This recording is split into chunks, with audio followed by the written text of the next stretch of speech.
شروع اللہ کا نام لے کر جو بڑا مہربان نہایت رحم والا ہے۔ جب واقعہ ہونے والی واقعہ ہو جائے گی، اس کے واقعہ ہونے میں کچھ جھوٹ نہیں۔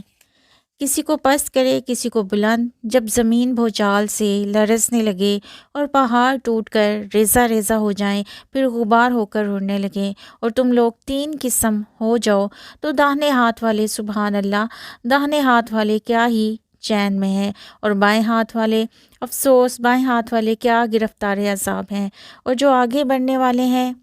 ان کا کیا کہنا، وہ آگے ہی بڑھنے والے ہیں، وہی خدا کے مقرب ہیں نعمت کی بہشتوں میں۔ وہ بہت سے تو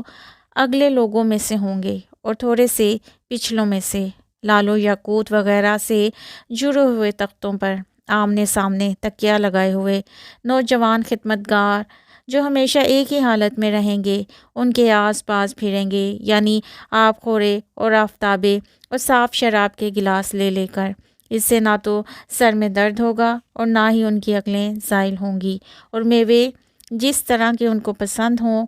اور پرندوں کا گوشت جس قسم کا ان کا جی چاہے، اور بڑی بڑی آنکھوں والی حوریں جیسے حفاظت سے طے کیے ہوئے آبدار موتی۔ یہ ان کے اعمال کا بدلہ ہے جو وہ کرتے تھے۔ وہاں نہ بیہودہ بات سنیں گے اور نہ گالی گلوچ، ہاں ان کا کلام سلام سلام ہوگا۔ اور داہنے ہاتھ والے سبحان اللہ، داہنے ہاتھ والے کیا ہی عیش میں ہیں، یعنی بے خار کی بیڑیاں اور تہ تباہ کیلوں اور لمبے لمبے سایوں اور پانی کے جھرنوں اور میوائے ہائے کثیرہ کے باغوں میں، جو نہ کبھی ختم ہو اور نہ کوئی ان سے روکے۔ اور اونچے اونچے فرشوں میں ہم نے ان حوروں کو پیدا کیا، اور تہ تباہ کیلوں اور لمبے لمبے سایوں اور پانی کے جھرنوں اور میوائے ہائے کثیرہ کے باغوں میں، جو نہ کبھی ختم ہو اور نہ کوئی ان سے روکے۔ اور اونچے اونچے فرشوں میں ہم نے ان حوروں کو پیدا کیا تو ان کو کنواریاں بنایا، اور شوہروں کی پیاریاں اور ہم عمر، یعنی داہنے ہاتھ والوں کے لیے۔ یہ بہت سے تو اگلے لوگوں میں سے ہیں اور بہت سے پچھلوں میں سے، اور بائیں ہاتھ والے افسوس، بائیں ہاتھ والے کیا ہی عذاب میں ہیں، یعنی دوزخ کی لپٹ اور کھولتے ہوئے پانی میں اور سیاہ دھوئیں کے